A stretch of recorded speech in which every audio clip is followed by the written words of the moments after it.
मुस्लिम वोटों पर जहां एक तरफ सपा रालोद गठबंधन के नेता दावा कर रहे हैं, तो वहीं बसपा सुप्रीमो मायावती ने सपा की टिकट बंटवारे का मुद्दा उठाते हुए हमला बोल दिया।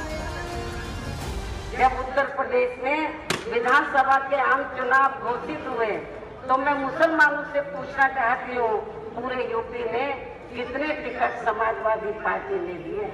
आप पूरे यूपी की बात तो छोड़ो, आप सहारनपुर में ही देखो, तो जो लोग पूरे 5 साल समाजवादी पार्टी की सेवा करते रहे और उनके सुख दुख की घड़ी में खड़े रहे, लेकिन सपा ने जब उनको आगे मौका देने का बात आई, इलेक्शन अनाउंस हुए, जब टिकट देने की बात आई, तो टिकट मुसलमानों को ज्यादा नहीं दिए गए, बहुत कम दिए गए।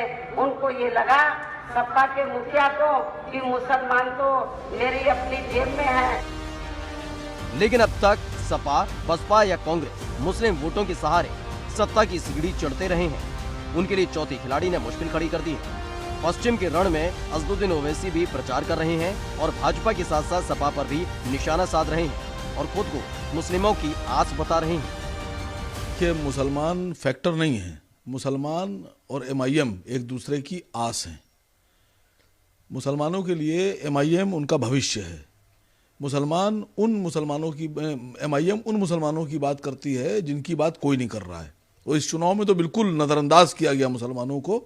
तो फैक्टर ना कहिए, ये कहिए कि एमआईएम मुसलमानों के लिए एक अमृत बनकर आई है और मुसलमानों की बात करती है, और इंशाअल्लाह मुसलमान भी इस बात को जानता है और इस चुनाव में मुसलमान अपने हक के लिए लड़ाई लड़ेगा और एमआईएम के साथ पूरी तरीके से आगे है। जिन मुस्लिम वोटों के लिए लगातार हर दल, हर पार्टी दिन रात कसरत कर रही है, वो इस बार कुछ ऐसा करने वाला है जो शायद पर पार्टी को बदल सकता है। और ये बात हम इसलिए कह रहे हैं क्योंकि हमारे फील्ड मार्शल ने इन मुस्लिम वोटर्स के न सिर्फ मुद्दे जाने बल्कि इनकी नब्ज टटोलने का काम भी किया है।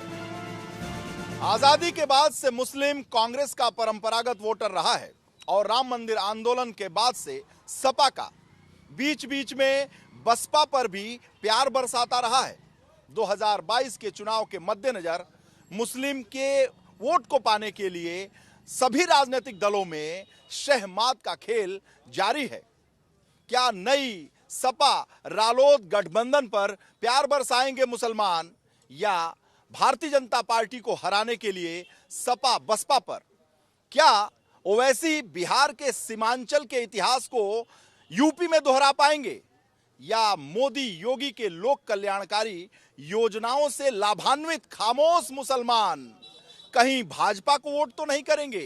ये सारी बातें देखिए, सुनिए, लोगों की बात भी सुनिए और साथ ही साथ नेताओं की हमारे इस रिपोर्ट में।